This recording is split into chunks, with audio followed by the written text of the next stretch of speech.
Anthropic just gave everyone its most powerful AI ever, the same one it once said was too risky to release, and later a data center that lives at the bottom of the sea.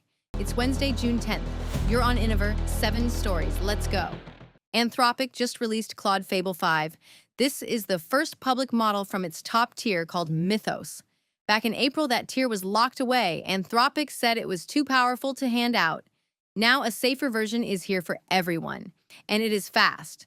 It sits at the top of almost every test out there. It can rebuild a whole web app from nothing but screenshots. It even played Pokemon Fire Red all the way through on its own. Here's the catch. Ask it about touchy topics like hacking or biology, and it quietly hands you off to a smaller model. That happens in less than 5% of chats. Running it costs $10 for 1,000,000 words in and $50 for 1,000,000 words out. It is free in every Claude plan until June 22nd. The best AI in the world is no longer behind a locked door. That was software. This next one is a giant machine floating in space. SpaceX just showed off its first AI data center for space. It is called AI-1. When it opens up, it is 70 meters wide. That is wider than a Boeing 747. It runs powerful chips up in orbit, and different chip makers can swap their hardware in. It flies about 600 kilometers above us. Here is the wild part. SpaceX has asked permission to launch up to 1,000,000 of these. The idea is simple. Put the computers in space where solar power and cold are free. From space money to medicine money, a drug company just opened its wallet wide. Stick around. Later, the world's best AIs take a coding test and score just 13 out of 100. Drug giant GSK is buying a cancer company called Nuvalent. The price is $10.6 billion. Nuvalent has 2 lung cancer drugs that the FDA is already reviewing. This is GSK's third big buy this year. For patients, it means more money behind 2 drugs that could soon reach them. GSK was the buyer. This next company went the other way and sold shares to the whole market.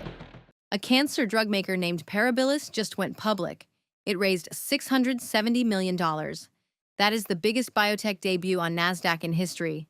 Everyone keeps talking about giant AI IPOs. But today, a drug company stole the show. The cash will help fund its cancer drug. Back to AI now. And here's the test I promised you. A company called Cognition built a new test for AI coders. It is called Frontier Code. Most coding tests just ask one thing. Does the code run? This one asks a harder question. Would a real human engineer actually accept this code? The tasks came from people who run 36 real open source projects. On the hardest set, the best model scored just 13 out of 100. So yes, AI writes code fast, but clean mergeable code? Not yet. Enough about scores. Let's go underwater. China just switched on the world's first wind-powered underwater data center. It sits near Shanghai, about 10 meters under the water. A nearby wind farm out at sea powers it. The cool seawater does the air conditioning for free, so it uses far less energy. That was the good news. This last one is the scary kind. Microsoft just pulled about 70 of its open source projects off GitHub. Someone had hidden malware inside tools tied to Azure, Claude Code, and VS Code. When developers opened the tools, the malware quietly grabbed their passwords. These are the exact tools people use to build AI. The lesson is old but true. Check what you install, even from big names. Today, AI jumped off your screen and into space, into the ocean, and into a $10 billion drug deal. More and more of these stories are AI spreading into one more part of life. We track everyone.